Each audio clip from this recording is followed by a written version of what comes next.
just to give context on the Zoom setup that we have here tonight, everyone is automatically unmuted until they request permission to unmute or I ask them to unmute. And this includes some of our panelists who for some reason could not be co-hosts. I think the settings are being weird today.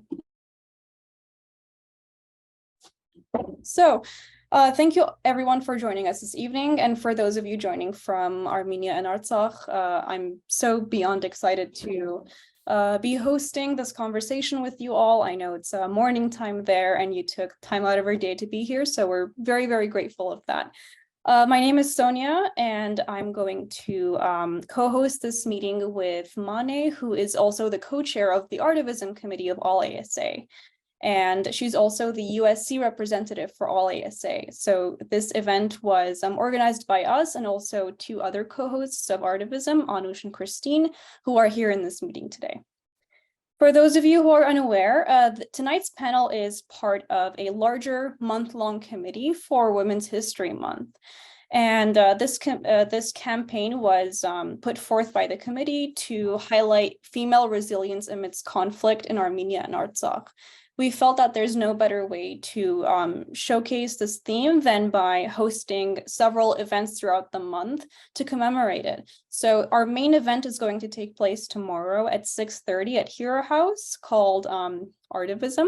And that is where we're hosting discussions and auctions for artwork that was submitted by Armenian students in our community. So it's going to be a really cool event, and I really hope that all of you, or most of you, can join us. So this is also meant to highlight the recent the conflict in Artsakh and also conflicts in Armenia and Artsakh that have had a tremendous toll on women's lives there. So all of it is part of the larger political campaign. And I'm going to now give it to Mane to explain the organization of this panel and introduce some of our speakers. Thank you, Sonia. Hello, everyone. It's my pleasure to introduce our wonderful panelists for tonight. Thank you guys all for joining us. I know it's an unconventional time, whether that's for those of you tuning in from Los Angeles or Stepanakert or Yerevan. So we're very grateful to have you here tonight. So first up, we have Nanor Balabanian, the founder and director of the Hidden Road Initiative. HRI is an educational nonprofit which works in border villages in Armenia and Artsakh. Nanor is a world history and English teacher by profession, and after graduating from UC Santa Barbara with a degree in political science, she went to Stanford University to earn an MA in education. She spent the next 9 years teaching in low-income neighborhoods of East Palo Alto and Redwood City. In September 2020, one day before the 44-day war broke out, Nanor permanently moved to Armenia to run her nonprofit full-time. Her first year in Armenia, she ran educational programs at 7 shelters hosting families fleeing the war and ran several emergency education programs, among other things. Today, her nonprofit primarily works with students living in border villages of Vartanis and Nairi, as well as Martuni and Martakert in Artsakh. Nanor also consults and volunteers with other nonprofits in the education industry in Armenia, including Teach for Armenia, the Children of Armenia Fund, and the Armenian Educational Foundation. Next up, I'll introduce Syuzanna Petrosyan, who's the Associate Director at the USC Institute of Armenian Studies. Syuzanna oversees the Institute's Armenia-based programs, including the USC Tokori Center in Mayakovsky Village and the Understanding Independence Oral History Project. Her previous work includes senior editor for the Public Diplomacy magazine, contributing editor for the Journal of Public and International Affairs, and communications manager at the Foundation for the Preservation of Wildlife in Armenia. In 2012, Syuzanna co-founded and served as regional director of the Turkey-Armenia branch of the Olive Tree Initiative at UC Irvine, an experiential education program that takes students and faculty on trips to conflict regions. She holds an MA in public diplomacy from USC and a BA in economics and international studies from UC Irvine. And then the last panelist that I will introduce is Steve Swerdlow, an associate professor of the practice of human rights in the Department of Political Science and International Relations at USC. A human rights lawyer and expert on the former Soviet region, Swerdlow was a senior Central Asia researcher at Human Rights Watch, heading the organization's work on Uzbekistan and Tajikistan and founding its Kyrgyzstan field office. During his tenure at Human Rights Watch, Swerdlow also conducted field missions in Azerbaijan. Swerdlow has worked as a consultant with the United States Commission on International Religious Freedom, the UN Development Program, and the International Labor Organization. Earlier, he was a fellow in the U.S. Senate Department's Young Leaders for Public Service program in Russia and worked as a human rights monitor for the Union of Council for Soviet Jews as their Caucasus monitor in Armenia, Azerbaijan, and Georgia, as well as with the International Organization for Migration in Russia. He received his JD from UC Berkeley School of Law and his MA in International Affairs from Columbia University. I'll pass it over to Sonia to introduce our next three panelists. Thank you, Mane. Next up, we're going to have Nairi Bandari, and she loves collective artist and documentary filmmaker. Nairi is the creator behind Eyes on Artsakh, a documentary which she will be showcasing tomorrow during the ARTivism exhibition. And she was born and raised in Iran. After graduating from the French University of Armenia, she moved to Los Angeles to pursue visual arts and photography. She's currently a student of documentary production of Cal State Northridge while working on documentary-style films, splitting her time between LA, Artsakh, and Armenia. Next, and certainly not least, it's my pleasure to introduce Nina Shahverdyan and Diana Khachatryan, our guests from Stepanakert, Artsakh. Nina is a teacher leader from Teach for Armenia and Stepanakert, and she's been documenting her experiences living under Azerbaijani blockade on social media extensively, raising awareness about the issue in very creative ways while continuing her critical work as a teacher. Diana is a 12th grade student from Stepanakert, Artsakh, and a participant in Teach for Armenia's programming in the region. Diana is also a participant in the Artsakh Talks initiative, which is co-sponsored by All-ASA HRI, Teach for Armenia, and it connects students in the diaspora with teachers and students living under the blockade of Artsakh for the purpose of hearing their testimonies and collaborating together. Okay, so we'll jump right into questions, but before we do, I did want to make two small notes. So first of all, because of the situation currently in Stepanakert, as many of you may know, which is currently under Azerbaijani blockade, and there have been gas and electricity cuts throughout. So there is a chance that we may lose Nina and Diana at some point during the Zoom call, but hopefully that won't be an issue. And it's unfortunate that we have to make this sort of disclaimer in the beginning anyways. And then the second point is that if we do have time at the end, we will be accepting questions from the audience. But as of now, we do have 6 panelists and they all have a lot to say and share with us. So we may not get that opportunity, but if we do have time, we will accept questions in the end. And yeah, so the first half of our panel will be more focused towards providing background context and a more educational perspective on the issue we're highlighting today. And then the second half will be more narrative based, and we'll be bringing in Nina and Diana to speak more about their experiences living under the blockade and the amazing resilience they've demonstrated in the face of it all. Yeah, so with that, we will kick it off with the first question to Nairi, which we believe is appropriate considering the theme of artivism and how, you know, we're highlighting using sort of artwork to express important issues that we find important, and especially in light of our current topic. I think Nairi is really an example of that as a woman herself and an artist who's made great strides in her own professional career. So as a documentary filmmaker, what stories have you uncovered about the conflict in Artsakh and Armenia and its impact on the daily lives of the people living there? And if you're comfortable with sharing, how have these stories affected you personally? Yeah, so first of all, hello everyone, whoever's here and whoever's gonna watch it later. Thank you All-ASA for including me in this. I'm very grateful. I told Mona, whatever for Artsakh I can do in my power, count me in. So this is the first step. I thought about this question and I wrote probably 10 or 15 stories that I encountered, because originally I didn't go to Artsakh after the war to make this movie. I went there with my friends. One of them is Syuzanna Petrosyan. We raised funds on our own, in our ways of raising funds, and we decided that we are going to hand it to the people ourselves. To the people who lost their houses and whoever needed help, basically. We decided and we got our tickets and we went there. And since I actually never filmed Artsakh before, because whenever I went there before 4 or 5 times, I always enjoyed every second. That me and my best friend Christina, we have a joke that we don't have a decent picture together because we never thought of taking pictures of ourselves, really, and they're just random pictures there. So I always thought that I will go next year. I'll stay longer and I'll document whatever I want. So after the war, when I went, I decided that I'm gonna take as much footage as I can and do our fundraising and all other projects that we went there for, which was one of them was helping Hamazgain Artsakh office. With Zia handled it very well, and I was there helping them. And if I go back to what stories I uncovered, obviously people who I lived there with, their families, dislocated families. I don't even know which one to say right now, but there was one story that's in my mind every second.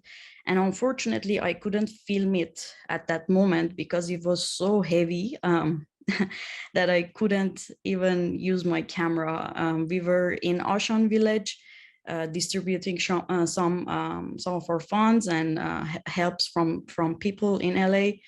And I was walking in the streets and just filming some animals, and you'll see it in the movie.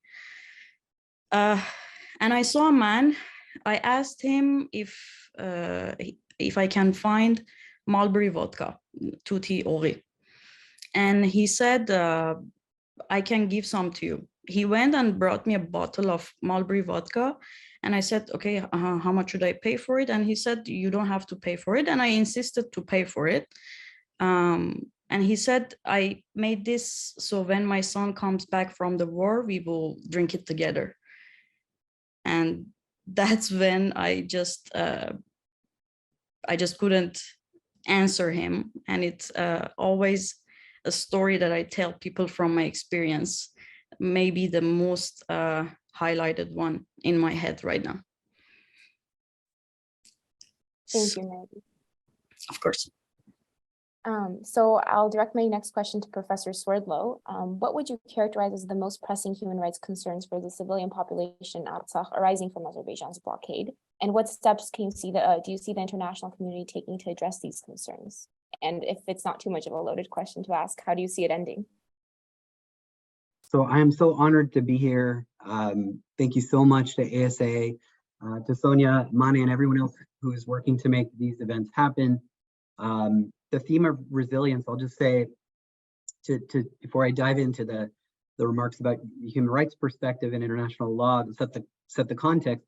In terms of resilience, when I think of we're talking about war and the effects, the brutality, the cruelty, the war crimes that have occurred in the last, especially since 2020. But when I think about resilience, and I think about the first time I visited actually and spent time in Martuni, which is the city that, as I understand, is the most heavily damaged as a result of the fighting in 2020. I think about the fact that at that time when I first visited, less than a decade after the end of the first war, there were no human rights ombudsman institutions. There was not as much, certainly not half as much, of the civil society organizations and the sorts of initiatives that Nairi and others will speak about. I think that's resilience. I think that's just absolutely amazing. The civil society of Nagorno-Karabakh is what I take a lot of inspiration from, and I think is often left out of our high-level analyses about the geopolitics or even the military situation. So with that said, you asked me about the pressing human rights concerns, and again, I'm honored to try to add some context here, offer some context. I think, in terms of, just to start with the very most recent and current problem of the blockade, I believe we're in the 108th day, is that correct?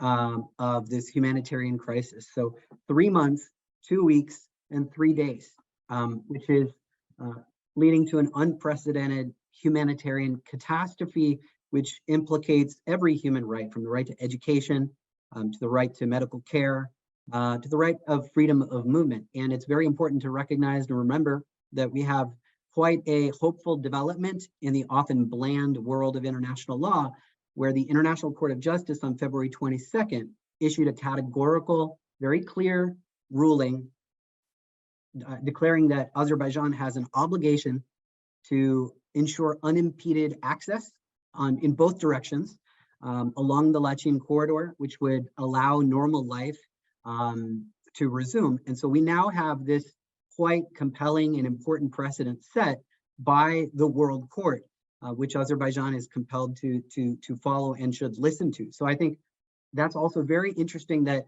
we've seen Armenia's strategy as a small state utilizing international justice, international courts and institutions to make sure that the people of Nagorno-Karabakh, that their rights are respected. I think that's actually been quite effective.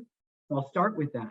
But moving more broadly into the context here, we have to think about how the laws of war and outside of wartime, the law protects especially women and children. If we begin with the laws of war, and I'm thinking now about the terrible abuses and the disproportionate impact, the bombing of a maternity ward. I believe the date was October 28th, 2020, the bombing of a maternity ward in, I believe, Stepanakert. Or we are thinking also about this terrible incident from September of last year, a video circulating with footage of a female soldier who had been taken captive and was horribly and horrifically mutilated. What this invokes, what this implies, is that the key principle of the law of war is being violated. The basic principle that both Armenia and Azerbaijan have to adhere to is that in wartime, you must distinguish between civilians and combatants. That is the key rule. That's number one in internal armed conflicts, whether or not we talk about this in terms of within the territory of one state, as Azerbaijan would assert, or if we talk about it in terms of an international armed conflict, the principle that you must distinguish between civilians and combatants is paramount. And that's something that is obviously violated when cluster munitions are dropped on civilian areas. Why is that? Because cluster munitions break into thousands of pieces, and they cannot distinguish between a child, a civilian, and a soldier. That makes it absolutely impossible to adhere to laws of war. Now, interestingly, Armenia and Azerbaijan are not parties to the Convention on Cluster Munitions, but they both have pointed the finger at one another about the violation of that convention. And it's very important that both states sign on to that treaty, but more importantly, that they uphold that. And Azerbaijan disproportionately has violated those obligations.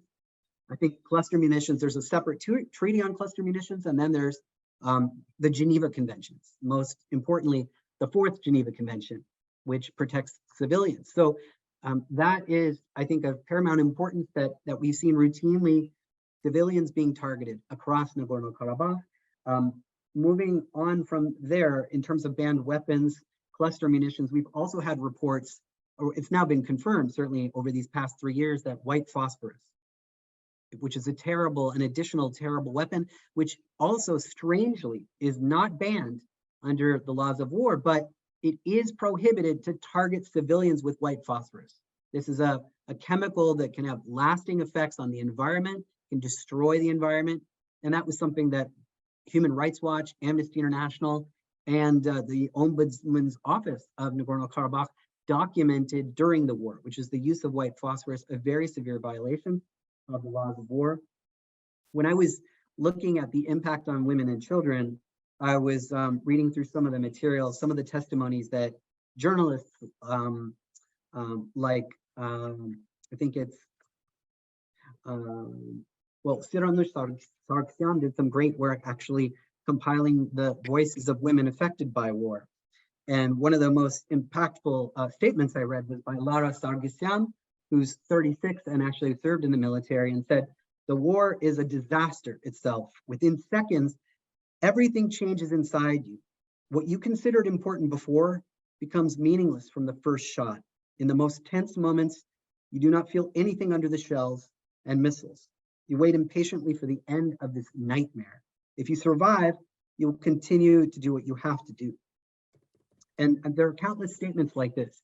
When we think about the impact on women and children in particular, I want to emphasize that in the definition of genocide, in the definition of the crimes against humanity, which we are now talking about in more often than we ever have before because of Ukraine, and even in the definition of war crimes, sexual and gender-based violence is at the very core of these crimes.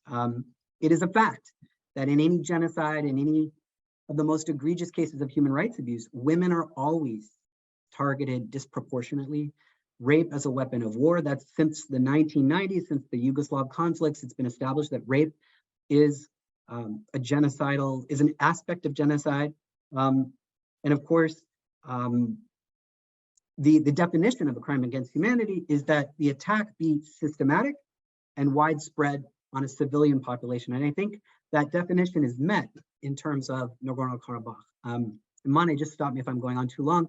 I just want to transition to the other body of law, which also protects people, which should protect people. So when we move outside of this disputed concept of war, or is this an international conflict or an internal conflict, which the legal scholars can argue about on their own time, and we just stick to human rights law. So outside of wartime, what obligations does Azerbaijan have within its own territory regarding its own civilians, or its own citizens? Well, that is also governed by international law. We have a treaty called the International Covenant on Civil and Political Rights. It protects the right to life. It guarantees the right to education. And that's another area that I think we need to talk about, which is that so many children for now 108 days, unable to attend school. That's a fundamental right that's being denied. And obviously the right of freedom of movement to cross borders. And again, it's absolutely absurd that Azerbaijan asserts that these are its own citizens and that it would be so willingly and blatantly and persistently and continuously engaging in the violation of these fundamental rights. And so maybe that's the context. And maybe I'll just end by saying that two other principles that I think are really relevant to the conflict.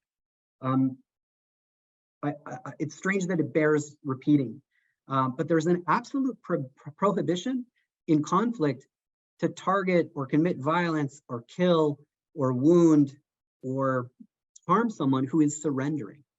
And some of the most egregious cases, especially this horrific case of the female soldier who is taken captive, they concern Armenian soldiers who are surrendering or who are already in captivity. And you cannot get more fundamental, more basic than that obligation that abuses not be not be imposed on a side which is already in surrendering. And then finally, prisoners of war. Let's not forget the many prisoners of war who are still in captivity. They have a right to fair trials. They have a right to be visited by the International Committee of the Red Cross, and of course, to be released. And we're now 3 years out of their 3 years away from them being taken captive. So those are some of the principles. I'm sure I haven't covered all of them, but maybe I should come back to the question, Mane, of how I see this ending. I think that would be, maybe I should address it later. Sure. Yeah, thank you so much, Professor. So I'll direct the next question to Syuzanna. As someone who has worked extensively in Armenian civil society in both media and academia and from Armenia and the diaspora, how would you characterize this community's role, meaning this civil society's role, in addressing conflict when it arises? So thank you to the organizers for having all of us on this important panel. Thankfully, Karabakh and Armenia are not authoritarian governments. They're not perfect, but they're not by and large authoritarian. So we do have these civil society organizations, media, variety of media, and academic institutions who can respond in times of crisis, and not just in times of crisis, also to do the work in between to try to prevent conflict and prevent catastrophe as much as possible, right? so civil society, media, academia all play different but all important roles when it comes to conflicts and conflict regions in general. When we say conflict, it's hard to sort of, Armenia and Karabakh have been living in a conflict for decades, and sometimes it's war and it's very active. The violence is very much, there in front of our eyes, and sometimes, it's like the blockade where it's sort of a elongated suffering and elongated situation that will create and has created a humanitarian catastrophe that we all know how it will end, right? At the end of the day, if this continues, we all know what the end will be. So the role of civil society organizations, can be so wide, but during conflict, they can provide humanitarian aid, provide strategic direction for the aid so things go to the right place, whether it's healthcare, whether it's economic aid, and to provide solutions. But all of these organizations also do the work in between those like major bursts of violence, right? Civil society organizations, their goal is to ensure democratic institutions so that governments also do their job in preventing as much as they can worsening catastrophes. I think the role of media is understated, and we take media for granted in Armenia, and I think their role it just can't be overstated. And it's important both for the local population to receive truthful, factual information about what's going on during conflict, but also for the international world to be able to understand the context and the background and the nuances of what is happening. And the international world is not just the people or the media, but it's also the diplomats, the EU diplomats, the US diplomats, the Middle Eastern diplomats who need to be informed, need resource, like they're not going to do their own research and hard work, and this information needs to be fed to them. And so it's important to have media on the ground in Armenia that also feeds the international world. And this is, I think, one of the most important things that we need to do during conflicts. But you can't develop a media during war, right? This is something that takes decades and years to establish and get it up to par with, good standards of journalism. So again, all of this, I'm saying, like, there's things that need to be done during violence and war, but also there's so much work to be done in between, so to prevent, but also have the correct response during outbursts of violence and blockade and other humanitarian situations.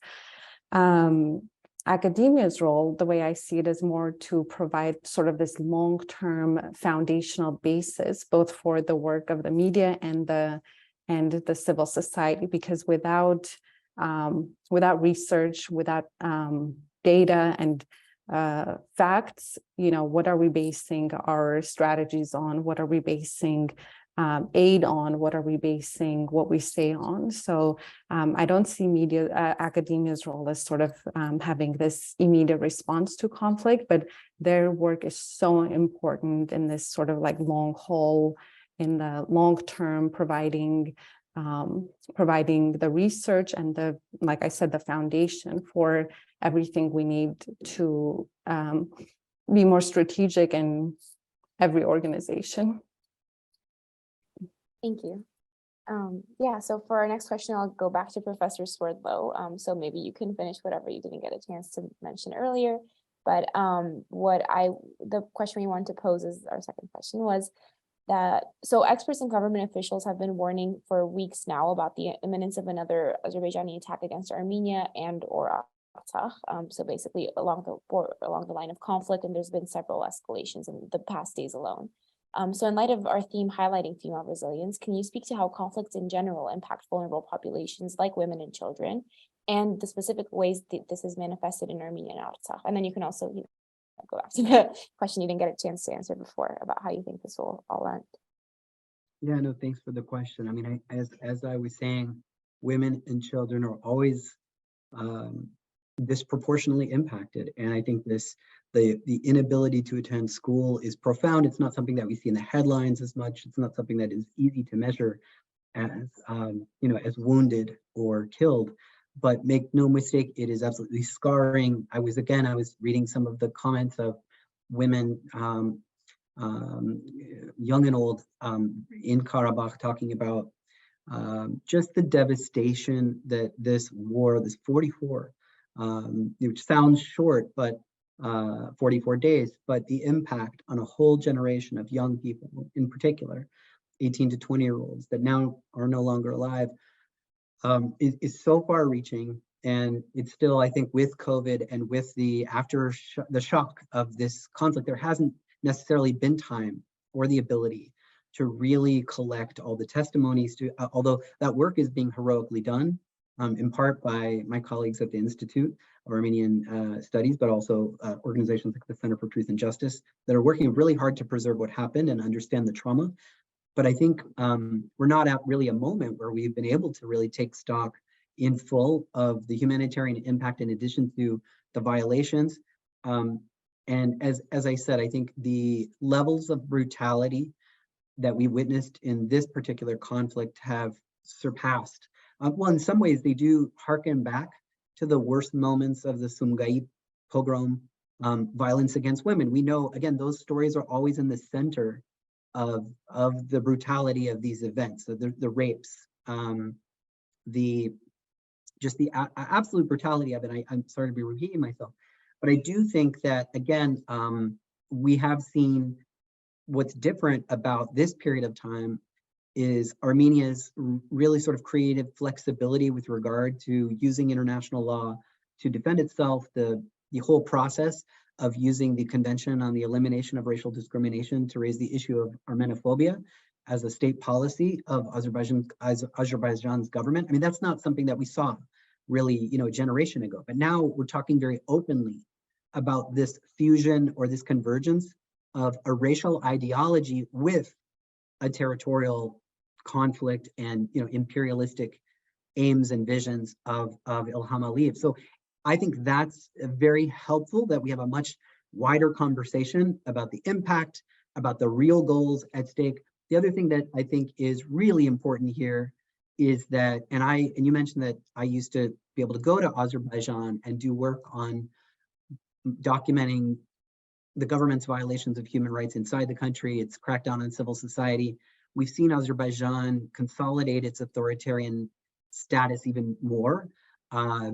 We've seen civil society really fizzle or dissipate or be crushed completely inside Azerbaijan. And as that has happened, Armenia's democratic credentials and strength, especially since post-2018, have certainly risen. And I think that has a huge, as Syuzanna had said too, that has huge implications for the way the United States must position itself. I think it's so important. And I really agree with the more aggressive posture that senators like Robert Menendez have been taking recently in US foreign policy hearings, stating openly that this really is about democracy versus dictatorship. And that, again, I think I've mentioned this in a couple forums now, that we're talking about self-defense in a different way now with Ukraine. Alexander Matvichuk from the Center for Civil Liberties is a human rights defender who got the Nobel Peace Prize late last year. And she said, we need arms, we need weapons. If we're not alive, if this is an existential issue. And I think, Syuzanna, I think you were sort of alluding to that in what you said earlier. We know what will happen if this continues. Therefore, there has to be a discussion about the right to self-defense as also a core human rights obligation. So I think that all of that, to me, is a newer, or maybe it's just being explicitly stated by people in the human rights community like myself. I don't know if I've answered all the questions, but I think that certainly, Mane, I'm very concerned that we're going to see yet another chapter of brutal fighting, both interstate conflict between Armenia and Azerbaijan, especially southern Armenia, but also in Karabakh. So that means that we need to redouble all the advocacy that we're doing to target the individual Azerbaijani human rights abusers. We need to put them on a sanctions list. The global Magnitsky Law will allow us to do so if we just do the work and we just follow through on what US law actually says. We now have a new law that allows us to prosecute war criminals. This is just signed by President Biden in January. So we actually have a lot of tools. We just need to use them. And I think what I'm basically saying is the US needs to step up and really ensure that this does not further disintegrate, deteriorate, and lead to more suffering. Thank you for your response. And yeah, I think it's so important to highlight the sort of disproportionate impacts on women and children during conflict, but then also sort of the longevity of the lasting impact of these, how many families are left widowed, how many sources of income are lost. And I don't know, it's just very sad to see. And it really was a whole generation lost in a lot of ways. But yeah, so going back to this topic of an ongoing environment of conflict and something that unfortunately doesn't seem to be an end in sight, I'll direct the next question to Syuzanna and Nanor, maybe in that order, just for a better flow of the conversation. So how have you worked to address the underlying causes of conflict and instability in the region through your NGO work? And what steps do you believe need to be taken to promote sustainable peace and development in Armenia and Artsakh? So Syuzanna, you can begin and then we'll move on to Nanor. Oh, Sonia, if you can prompt Syuzanna to unmute. Okay, I think I'm unmuted, Yeah, there you go. right? Can you hear me? Yes. Okay, so I have sort of been working through two areas in Artsakh and Armenia. I've done most of my work through media, mostly through CivilNet in Yerevan and their Artsakh newsroom. And my role there has been to ensure that whatever is produced in Armenia, the content that's produced in Armenia also makes it out into the world and into the computers and emails of all the officials, the EU representatives in Armenia, the embassies, and all of the sort of foreign people who have anything to do, any work to do with Armenia, whether it's officials or aid or just people, academics who are interested in learning more about the region, or people who are actively involved, like Professor Swerdlow. That's one of the things that I have been focusing on. Of course, during conflicts, this becomes extra important, I think, because people are asking, actively asking, like they will reach out to us and say, can you change the weekly newsletter into a daily one? Like we need daily updates, like we'll pay you to sort of give us translate all of the officials, statements, all of the speeches, all of it, because people during conflicts are hungry to know for themselves. Of course, we know that there's a lot of fake information going around.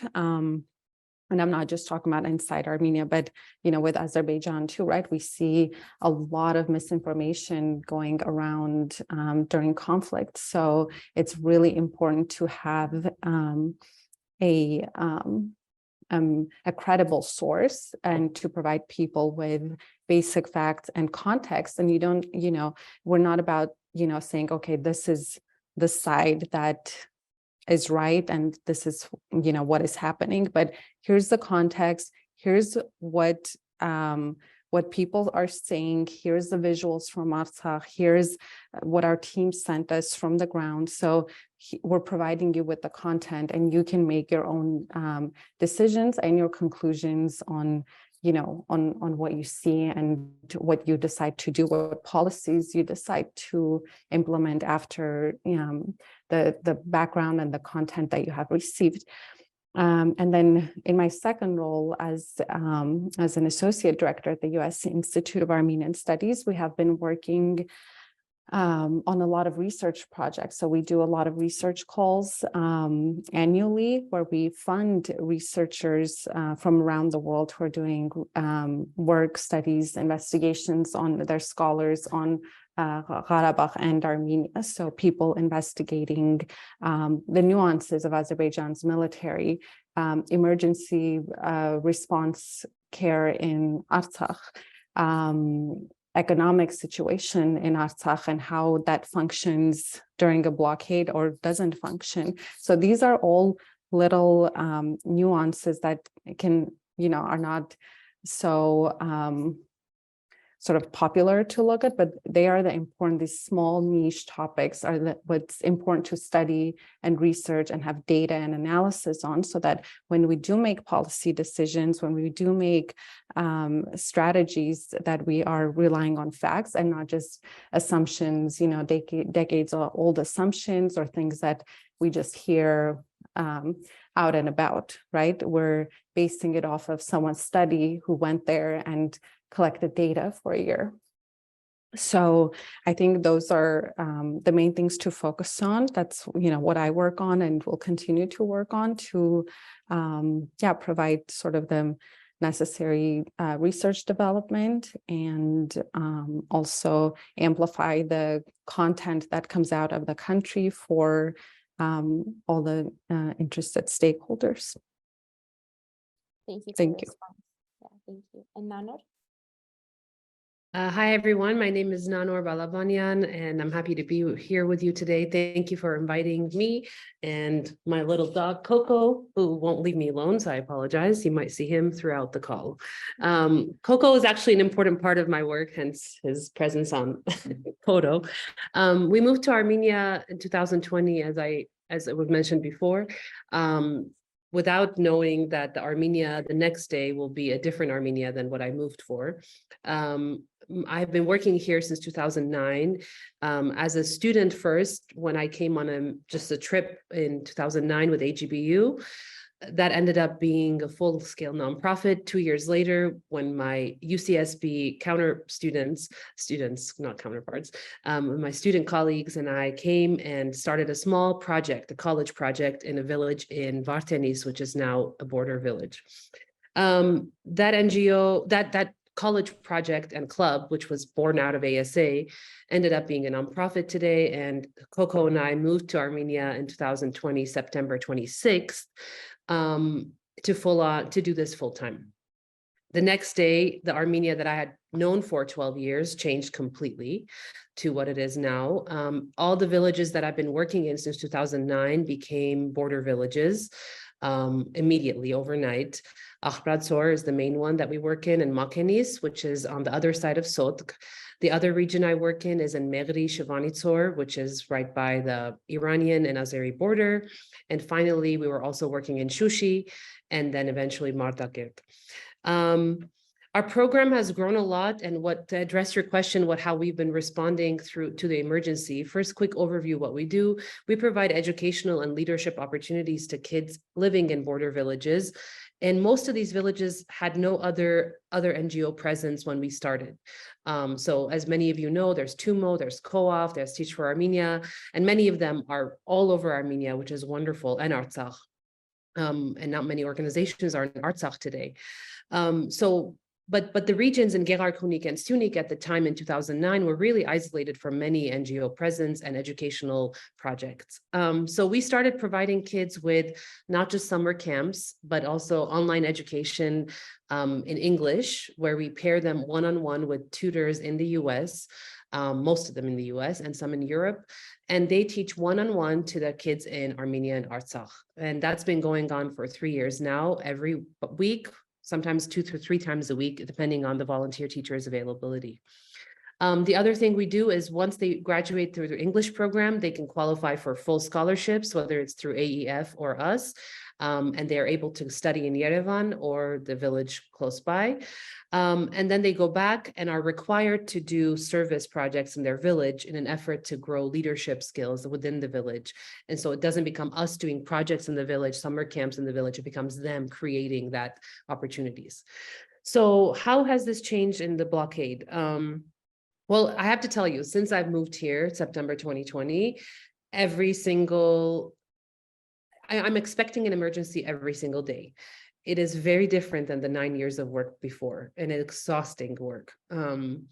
Before, we were happy summer camps, you know, moving Armenia forward. You could see growth in Armenia. You could see this spurt of innovation, kids going forward, learning different languages, connecting to the outside. The tech industry was booming. There's just a lot of growth from when I started here in 2009 to 2020. You just see Armenia on this drive. And it was very inspiring to be part of that as a college student and grow within it. And then seeing my also Armenian village friends also in that zeal of improvement and growth and moving forward. And then September happened. And it just feels like everything took it through, I don't know how many step back, where instead of now that September, we were supposed to distribute scholarships and start projects. Now we were distributing literal aid, food, evacuations, housing, mental health. So in many ways, we've gone backwards in terms of going back to the basics of emergency, which our organization did not used to do before, but now we have a special fund for emergencies. So we work with primarily the students that we work with. So we help their families with whatever the emergency is at the time, whether it's evacuation, sometimes it's just gas, sending them electric heaters. Sometimes it's literally just psychological support. So connecting them with counselors that work online. And so it depends. But the one thing that's been that's been constant is our English program. So it's interesting that even through all the programming that we do, and wherever the kids are, whether they're in bomb shelters, whether they're evacuated or back in the village or in the village, but there's no school. It's fascinating the amount of things they've gone through. Fascinating is a weird word choice, but they still join online on the English calls with their teachers once a week. They know Saturday night, they have that time to focus with the teacher wherever they are. And so I'm really, really grateful for our English teachers that have provided not just English support, but also psychological support and just that constant relation one-on-one. And the kids going through up and down. And it's funny because every region we work in is evacuated at some point throughout the last 3 years. Even just last September 2020, we had to evacuate Armenia in Gerarkunik, Akhpratsor, where we work with since 2009. The complete village had to be evacuated. The school turned into a different base. It just became a whole different element and aspect of war that we never knew before. The village that we always went to have camps and the safest place that we loved and went on the mountains to go to the lakes or wherever they could. Now we can't because the lake is taken over. Now the mountains are actual borders with border guards. So it's just a different Armenia than we used to work before. And our kids in Artsakh, one of them being Diana, who we'll talk in a second. So Diana, we met when we actually delivered backpacks in the war. And I want to share this with you, a photo. So in the war, right after the war, I drove to Artsakh to deliver aid, but really not aid. It was more supposed to be like a gift, psychologically to boost them up. It was full of backpacks, 6,000 backpacks sent to us from the US, from our Hidden Road chapters. UCLA participated a lot, CSUN, AGBU, UC Berkeley, UCSD. And they all, maybe some of you also delivered backpacks or gave us backpacks. So I went to this village. This is the school of Diana, met her teachers. They had just been bombed. And we delivered the backpacks here, and in those backpacks were just beautiful gifts filled with just the most wonderful notes, and individual families in the US had made them. So it just made it really special because the kids got to have very, very individualized gifts. And it was funny because it was as if it was just what they needed at the time, not in terms of like food or aid. It just was like, we care, we love you. So in one of these classrooms was Diana. I just want to quickly go to this note. And Diana, I don't think you have seen this video, so you're going to be really surprised because as I was looking for you, I found the video of Diana and her classes and her schoolmates. So within these, and that's Diana in the back. And so within the backpacks, there were these gifts from the US of families that just delivered whatever they wanted to. And we also put our codes for our English classes, the Zoom code. And Diana took the Zoom code and for 2 years has been coming faithfully. And now you just have to see her English. She was already a brilliant student. And you'll get to talk to her in just a second, and is hoping to get accepted to American University of Armenia soon. So to wrap up, during emergencies, we're just trying to keep focus on our mission on education, which is through English classes online, and continue to provide scholarships and encourage them to go to university. And the second part is psychological support, because at the moment, the most thing you could do is just to say, hey, I'm here for you. And that's it. Thank you. And I'll direct a follow-up question to you, and then I think that will provide a good segue for us to transition to the second half of our panel. But so you told us a little bit about the work that HRI does. In the face of ongoing conflict and instability in the region, what role do you see education and leadership development playing in supporting Armenian women and girls in their resilience and recovery, which I think is, topical considering our theme for tonight? Can you ask the second part of the question again? Yeah. What role do you see education and leadership development playing in supporting Armenian women and girls in their resilience and recovery?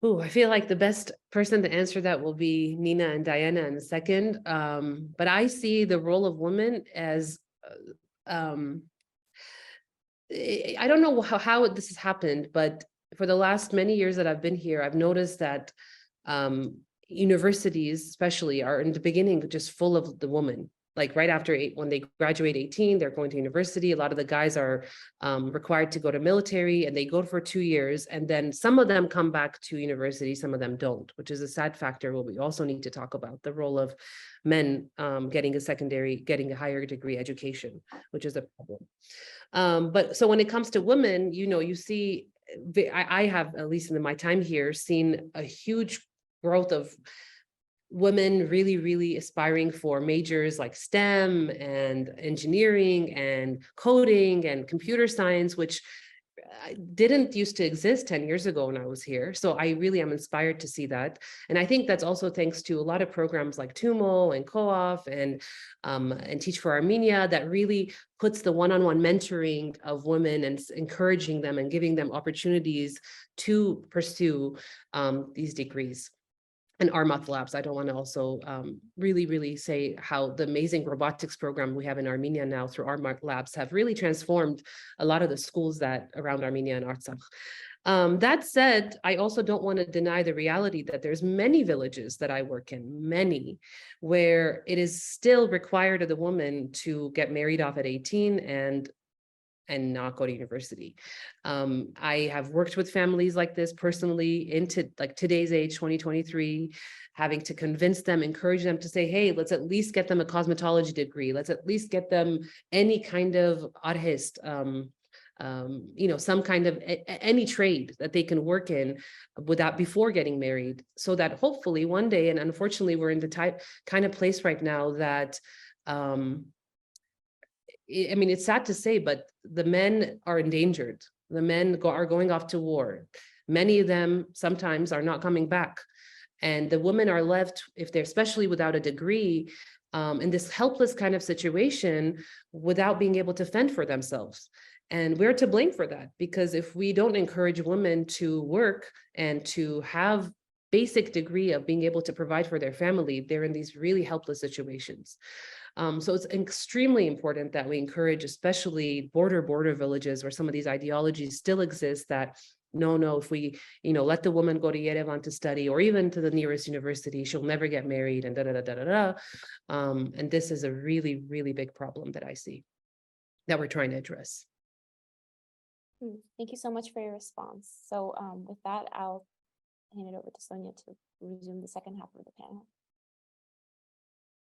Thank you so much. So this second half of the panel is going to highlight the personal experiences of the women who are, as we deemed, the central focus of the theme that ARTivism is supported on. We're going to ask questions to Diana and Nina during this time, but because Nanor's perspective is extremely relevant to facilitating a better understanding of the situation, we're opening the floor to her to also interject during the question process and after to ask follow-up questions to our participants. So that being said, I'm going to start with a question directed to both Nina and Diana. We can have Diana or Nina go first in answering this. So the question is, what would you say is the biggest challenge you have faced living under Azerbaijani blockade? And if applicable, how have you overcome the challenge?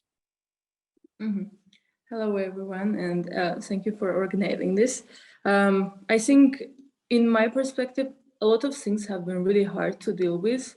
But I think what Mr. Swerdlow mentioned, the principle of freedom of movement, something that is really underappreciated. And I've been thinking about this a lot because, you know, for all these 3 months, maybe I wouldn't even need to go out from Artsakh, but just the mere idea that I cannot do it, it's really devastating. And not only for me, but for everybody I know. Just the mere idea that you cannot decide where you want to be, you cannot choose where you want to be.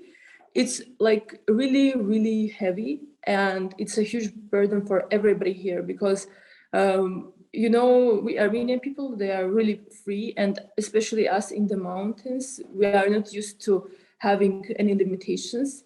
And right now, we are just without any opportunity to do whatever we want, to go wherever we want. And it has been really, really damaging spiritually. I think if we talk about like the biggest influence of the blockade, it would be the spiritual weakening, because this has never ever happened to us, even during the war.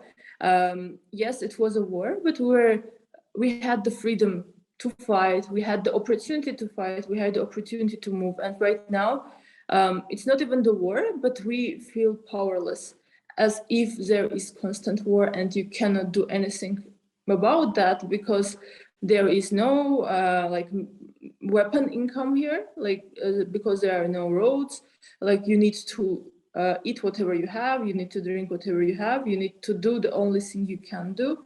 And it's been really damaging, I think, for like spiritually, psychologically, it's been really, really damaging and hard. And I can't even say that there is a way to overcome that, because I don't know if you can overcome this. You just get accustomed to the feeling, which is really, really bad. But I said once again before somewhere else that sometimes getting accustomed to something or getting used to something is really bad, because when you're used to living in these kinds of conditions, you lose the desire to struggle or to fight because this is normal for you.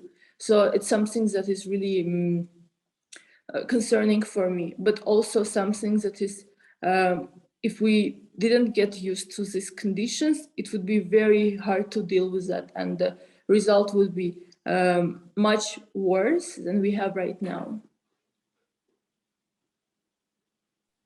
And thank you so much for that response. I want to direct the same question to Diana. Diana, if possible, could you please unmute so I could spotlight you in the Zoom?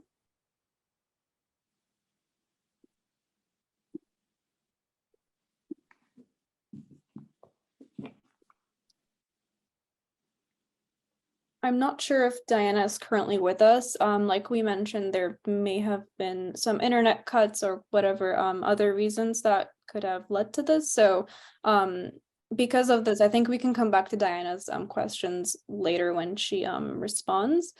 So I'll move on to the next question to Nina, which asks specifically about your experience as a teacher during the blockade and the conflict. As a teacher, have you had to adapt your teaching methods to accommodate the challenges experienced by students living under the blockade or students impacted by violence? How have you modified your teaching, I guess, methods, if that was the case? Mm-hmm. Yeah, actually, it would be impossible to work without modifying them. First of all, especially during the beginning of the blockade, when it was December and January, February, and it was really, really cold. and we mostly didn't have any gas supplies, so the schools couldn't operate.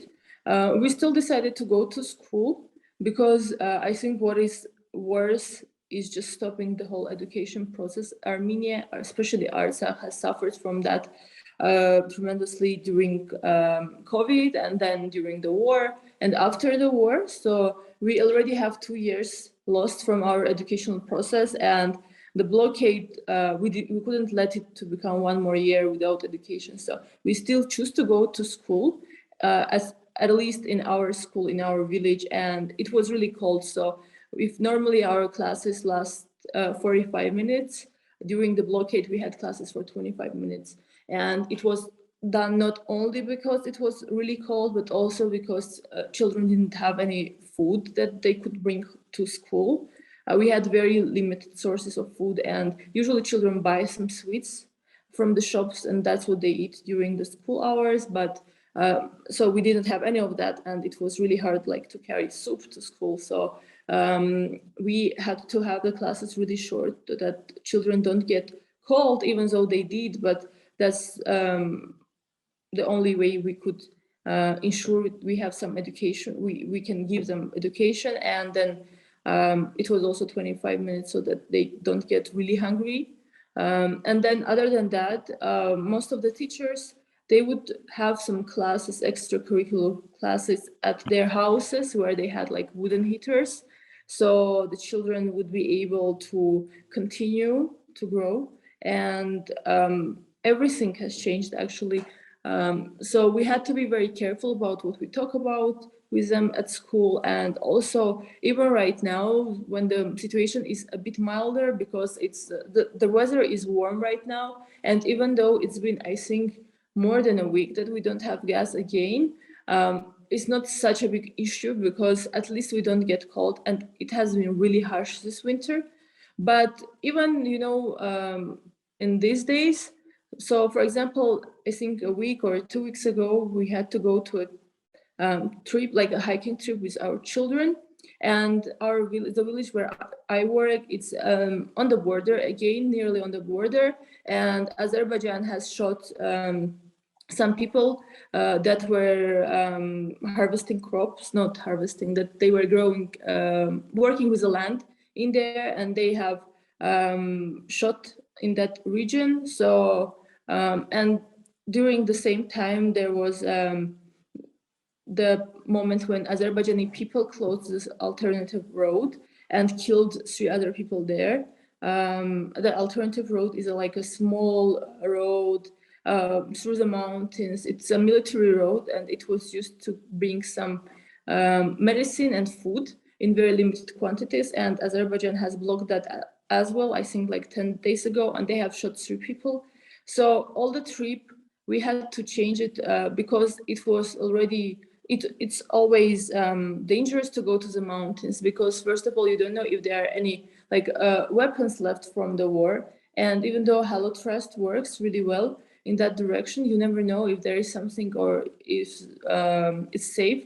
And we were really afraid that Azerbaijani people can come from the mountains and do something bad. So the whole hiking trip had to be canceled, and we just stayed in the village. And it's really, it really affects children psychologically, because, you know, they were really ready to go to that. They need to have some fun in their lives. It's really important for children to be happy and stay happy. And I think trips and some fun things that they do, it's an essential part of growth of a child. And you need, I think happiness is a basic necessity for children. And they are deprived from most of things. They are deprived from going to Stepanakert to do fun things, for example, because they don't have gas in their cars. So they are actually very limited in the territory they live in. And anything recreational is outside of the villages in the cities.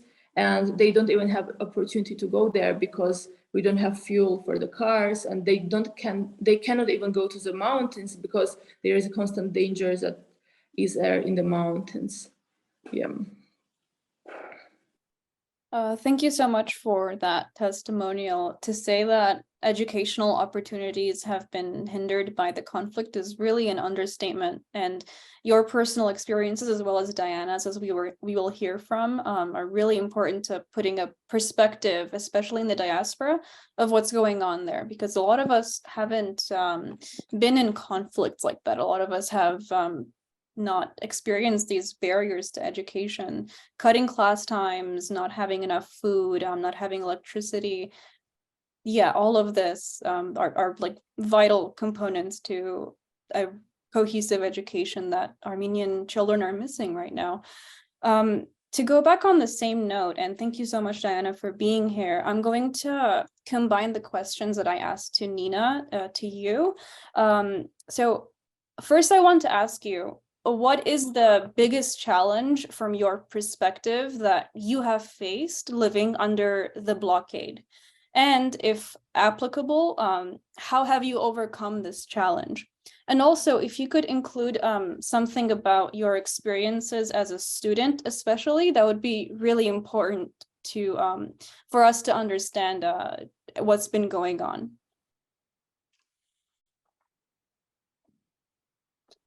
Oh, there you go.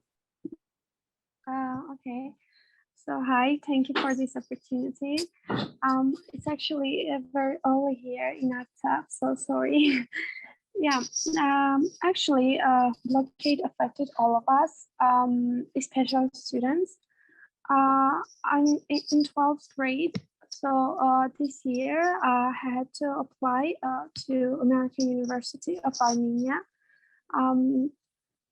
I should have gone there and to participate in my final entering exams. I had already signed like on January 4th, I had to go and participate my exam, but because of blockade, I couldn't go. And actually, it was very hard for me. It's like irritating when you are prepared for something, but only because of blockade, you can just go and participate in it. Other than that, actually, our classes are very like, we go to school sometimes, we don't go, especially during winter time. And because of electricity, we can't even do our lessons online. Also for the students who practice, like I have practices in some subjects, like in different town, like a lot of, I live in a village and a lot of my friends go to another town to practice some subjects for future education. And we don't have fuel, and sometimes we are not able to go. This is very painful, like not being able to get the education that you want, that like, it's like not having a normal life. First, the electricity cutouts, they are very often right now. And at first they were very like, it was very bad for us. Like, when they were cutting electricity, we just understood that somehow we were addicted to it. And then we tried to fill that space with our friends, go hang out and maybe do some projects, like just go out of this situation and try to be more positive and try to feel each moment, like to think that the blockade will end soon and this all will become a memory. There were a lot of gossips that the blockade will open on the 90th day, then on 100th day, but nothing happened. And I'm terrified, actually, thinking like how long could this last, or even this will, like, blockade will end or not, because like, this is all, I don't think that this is in vain. I mean, there is something probably going on. So other than that, in my opinion, like when during this blockade and during, we just try to be, we just want to be like, want to have normal life and be free. Yeah, that's all. Thank you so much for that response. I can't imagine how difficult the situation is for you and other students right now. And as you said, yes, it's affecting everybody. The blockade is affecting everybody in many different ways. That's why we wanted to highlight women, particularly in our theme for Women's History Month. And in doing so, we also wanted to emphasize that one of the primary characteristics of what makes us human, but most importantly Armenian, is our resilience. I mean, historically, we've expressed resilience so many times and have persevered through numerous torturous conflicts. So on that somewhat of a positive note, I want to ask both of you, what is your biggest source of hope in light of the blockade and the recent tensions around the border that have been escalating before we even planned this panel and during it? What motivates you to keep learning and, in Nina's case, keep educating? We can have Nina speak first and then we'll go to Diana. Yeah, thank you for the question.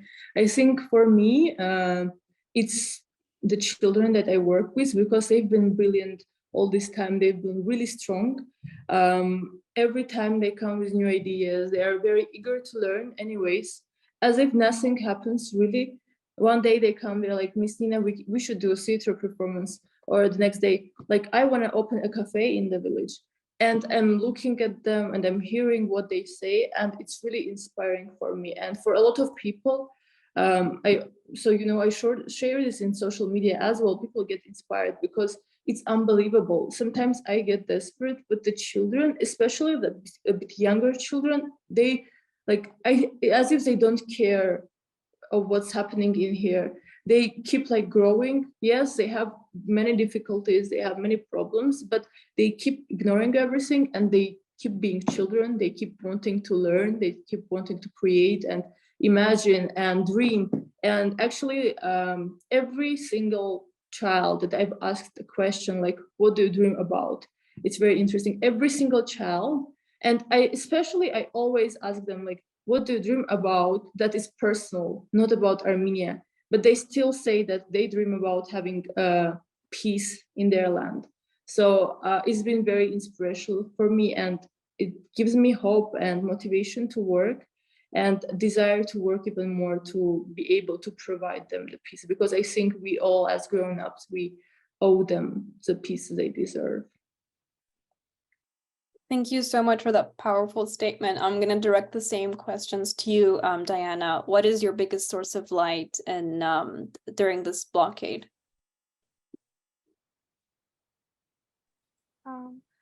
Actually, I would say that I have hope, and this is because of history, Armenian history, like reading it and learning it. We know that Armenia was almost always in this bad, like it had a lot of these bad situations, and it came out of them, and it's strong.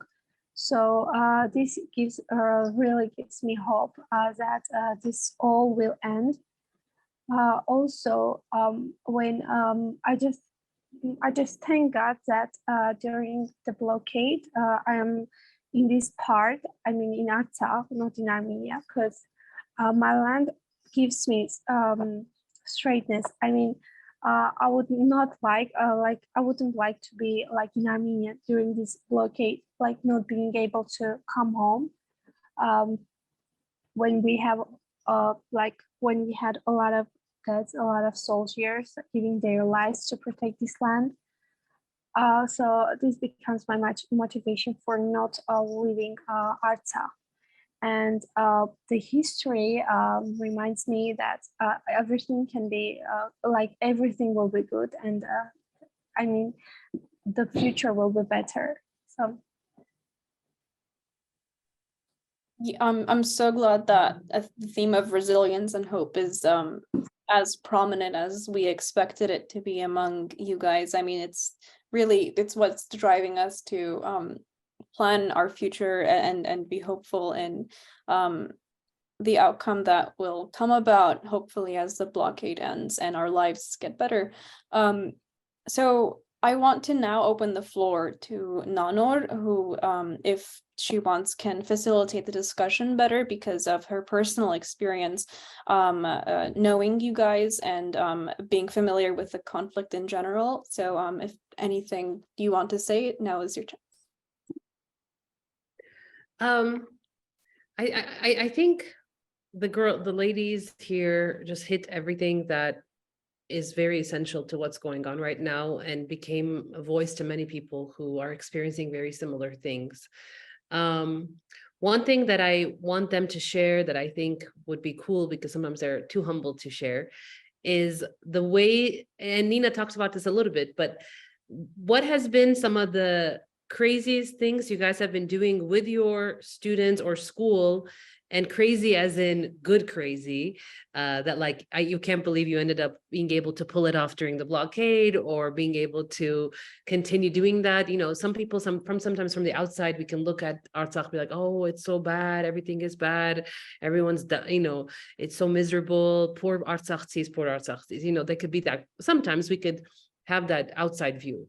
I would like you to tell us some stories of the craziest projects or things you're working on in your classroom with your friends, with your students, that are just mind-blowing, that to me at least, and I think many people will also find it very mind-blowing too. So Nina, do you want to share a little bit about some of your projects that you've been doing in the middle of a blockade, which is crazy? It depends. Do you have any in mind? Because like I already lost the track of things we've done. I don't know. I think maybe the one that's most impactful to you, because I know there's so many things you're doing, whether it's a community project or just the one that touched your heart the most. Okay.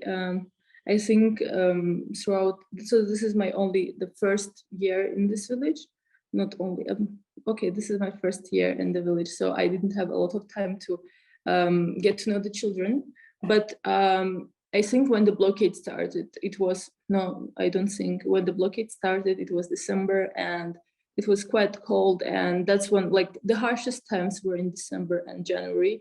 And but December is also the new year, and we had a huge project. I had a huge project prepared for the new year, the last day of the school before the new year, and it was a theater performance we started doing in November. And like in schools here, I know in American schools there are drama classes and drama clubs. We don't have that, but I'm a huge like theater and cinema enthusiast, and I wanted my children to also have that. So in November we started the preparations for our theater performance. You know, the Christmas Carol. We had to perform it on the 25th of January. And so in December, the blockade started. It was really cold at school. For a lot of times, like there were food shortages, but the children and we decided that we are going to perform the thing anyway. So almost every day after the school, we would stay at school. Like it was really cold there, but we would do the rehearsals. We would choose the songs, the costumes. We did everything as if there is no blockade. And on the last day of school, we did the performance. It was the first theater performance in the village where I work. We gathered the whole village in this very, very cold stone building. There was literally no heating, and the children, they had to be in beautiful dresses and clothes that are not necessarily for winter. They are not winter clothes. They are like beautiful old gowns and something like that. And I offered them, you know, children, you can wear something else. I understand everything, but they're like, no, this is our first performance. We have to wear the dress, and we have to everything as we would do, as if there is no blockade. So, and after that, almost every day, they come to me and they ask, when are we going to do the next performance? So, and it's been really hard to facilitate in these conditions, but even right now, so I'm working on translating another art piece, like we're doing the Wizard of Oz, starting from April. So yeah, I think that's one of the things we've been doing with them. That's amazing. I'm gonna come. I'm gonna wait for that blockade to be over. And Nairi, do you want to come? We're going. We're gonna go watch the Wizard of Oz. Yeah, we actually want to do it in a bigger city near Chartar, because they have a huge, beautiful place where we can do it, especially it's like special for like concerts and theaters. So we want to do it. The only problem we have is like transportation because there is no fuel, but I think we can like solve that issue as well. So we will bring together the people from our village and from nearby villages and from village of Diana as well, because we live in the same like area in Martini region. So we want to make it a big and like a statement performance. That's amazing. I hope it opens so we can come and film, and even if we can't, I hope you guys record and we could distribute it. And I just want to also bring out here the resilience of Nina before we go to Diana. Not many of you know, and if it's okay to share, but Nina was the teacher in Aravno right before the handover. And if for those who don't know, Aravno was a village on the Lachin corridor that had to be handed to Azerbaijan. And Nina dutifully taught there for how long? Months? Year? For 1 year. For one entire year, she taught. She unfortunately had to be part of the process of painfully leaving it. Some of you might have seen her videos of actually taking down the posters in her classroom and closing a school. I mean, there's nothing more horrific as a teacher than to see the shutdown of your classroom, the handover, and let alone the handover of a village.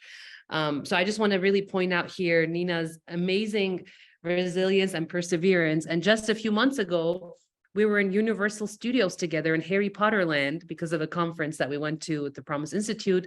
And afterwards we were at Harry Potter.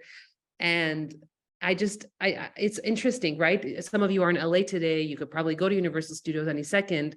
To imagine yourself being able to be transported in these areas of Aravno, Harry Potter Land, back to Artsakh, blockade, and then still be able to produce Wizard of Oz and not give hope. That is just another level of resilience, Nina. And I love you. I want to say thank you for your work as a teacher. And for those who don't know, Teach for Armenia is an amazing program that sends people to the villages in Artsakh and Armenia, and applications are closing in 2 weeks. And it's open for diasporans too. It really is an amazing life-changing experience that I really, really encourage many of you young people who graduated university to apply. So thank you, Nina. And let's go to Diana. Diana, any crazy stories from school that you want to share of projects that you guys did in the middle of this conflict or blockade? Yeah, of course. So we started. We opened a reading like club in our village. We found a room that can be like a little comfortable. Then we raised the fund. But actually, it was a little difficult to transfer to the Stepanakert to the city and bring some drawings like navigator. So then we found some fuel. We went to Stepanakert, we bought them and started painting our walls of our club ourselves. It's like in process. For the holiday, now we are in holiday for a week. Every day we go there and do some work. Then we will also we gather some books from Artsakh and also diaspora, like when the roads open. The purpose of our club is to spread more knowledge, more and more for children, especially for young generation. We will try to create some events there. I don't know, we will go there, we will hang out, we will read and spread more knowledge, become more smart. Bravo, Diana Jan. And I know Diana is very, very active in her school. I just want to quickly show a quick minute of just some of her work with her student clubs and the amazing things they're doing in the middle of the blockade. It really, and their teacher here is also from Teach for Armenia, Anna. She also organizes hikes for them and this for them. Sometimes from the outside, we could think, oh, they're not, there's no school or there's no electricity, so they can't do anything. But these teachers in the middle of this blockade have just been so resilient, pushing forward, not just with basic needs, but also doing more than the basic needs of enlightening them with richer and richer ideas and new experiences. And it just really is unbelievable. So I just wanted to highlight those teachers there and keep them in your thoughts and prayers, and do support these organizations like Teach for Armenia and Hidden Road Initiative and many others who are working. So I think that's all from our end, Mane. Thank you for the opportunity, and Sonia Jan. Thank you so much for putting all this into perspective. You guys did an amazing job giving us a personal account of what's been happening. I want to conclude this panel with discussion of art and activism, since that is our theme. So this panel is a part of a larger campaign, as I mentioned, to combine activism and art, hence the word artivism. And we want to conclude by asking Nairi a question, who's our documentary filmmaker, and whose documentary is actually going to be shown tomorrow. So if you are coming, it's a really wonderful opportunity to watch it. It's going to be amazing. So Nairi, I'm going to spotlight you now and ask you, why do you choose to use documentary filmmaking and art more broadly as a medium to address issues affecting the Armenian community? So first of all, Nina Jan, I live by your stories. I know you have how many cats, and I wish I was just a cat in your backyard, and I would just get some footages and make a documentary about your life. I really appreciate you taking time and sharing your stories with us, because there are people out here that are waiting to see what are you up to today. That's that. Okay, I want to start answering this question with this statement that I'm always in a fight. And I think Armenia, because of its geopolitics and everything that we already know, is fighting three fights. One is with outside enemy. Obviously, the other one is inside the country, inside enemies and everything else I don't want to get into. And then my fight as a diasporan has always been with my own people, because it was always weird for them that why am I spending my money to travel to Artsakh every year, and why am I saying that if there was a direct flight to Artsakh, I would rather go to Artsakh first and spend my time there and maybe go to Yerevan to see my friends. That's how much I love Artsakh. So to answer my own friends, I would either take them there and make them experience what I've experienced with my friends in Artsakh, or I would show them my pictures, and I would connect them to my friends to see them directly, and all that. So with She Loves Collective, we did activations for the war, and the recent one was Shelter, in which we honored all the fallen soldiers. I wish I could. I wish I knew that I could share some footages, but I'm gonna share the links to the events that we did. And in She Loves Collective, we all believe that with art and by making people feel, you can educate them better. Because I remember when Mane brought all the ASA, the students to the shelter to see the movie. First of all, I never talk English when everyone is Armenian. This is maybe one of the few times. And then I started talking Armenian, and I asked them who has been to Artsakh, and a few of them raised their hands. And I asked who hasn't been to Artsakh, and obviously there were people who haven't been there. And I said, I want to take you there right now in these 15 minutes.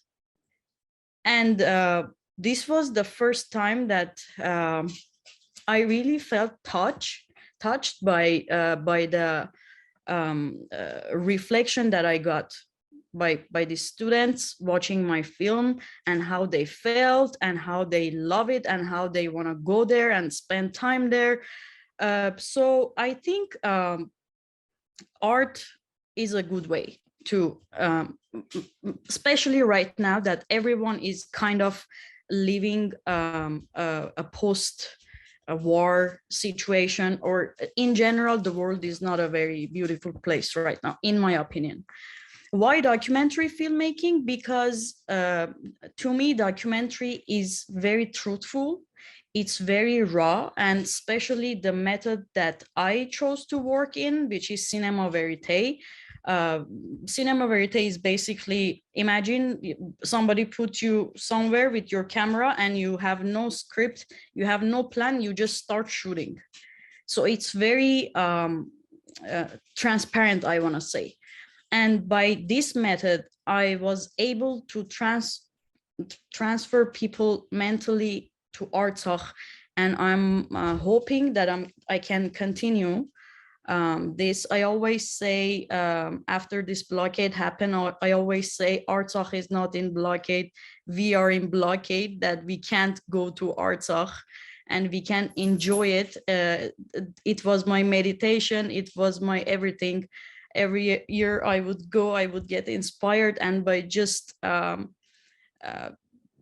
talking to people there, because in my opinion, people there know the value of the moment, and they're themselves, they're not trying to be somebody else, and that's very, again, very raw and very transparent and very beautiful to me. Thank you so much, Nairi. I think that that's a wonderful way to conclude our panel. So thank you so much to all of our panelists, genuinely, each and every one of you. Your contributions were amazing, and this was truly a very insightful conversation. And of course, a special thanks to Nina and Diana for tuning in. Please stay strong, stay resilient. Please know that there's people who are following your stories. Like Nairi said, I'm a huge fan of your stories, Nina. Yeah, if you guys ever need anything, of course, we're just a text or an Instagram message away. So I think that's the beauty of the 21st century, is that we can build connections in a way we've never been able to before. So I'm very grateful for this opportunity. So as a quick reminder, I'm not going to keep you guys here for much longer. I know it's already 5 minutes past what we said we'd keep you here for. But so tomorrow, as we mentioned before, our ARTivism showcase will be happening at 6:30 p.m. Those of you who are in Los Angeles and can drive out to Glendale, we will be having artwork on display and auction. All proceeds will be donated to the Hidden Road Initiative to support initiatives like the ones that Nina and Diana are a part of, and many more. We have amazing artwork submissions. We're so excited to share everything with you all. So we really hope to see some of you there. And unfortunately, we do not have time for audience questions today, but I think that we all got a lot out of the conversation. So thank you again to everyone, to our panelists and for our participants for joining. And we hope you have a wonderful night and or rest of your morning. Thank you all. Thank you so much, everybody. Thank you. Thank you really much for inviting me. Goodbye. Thanks for organizing. Good job.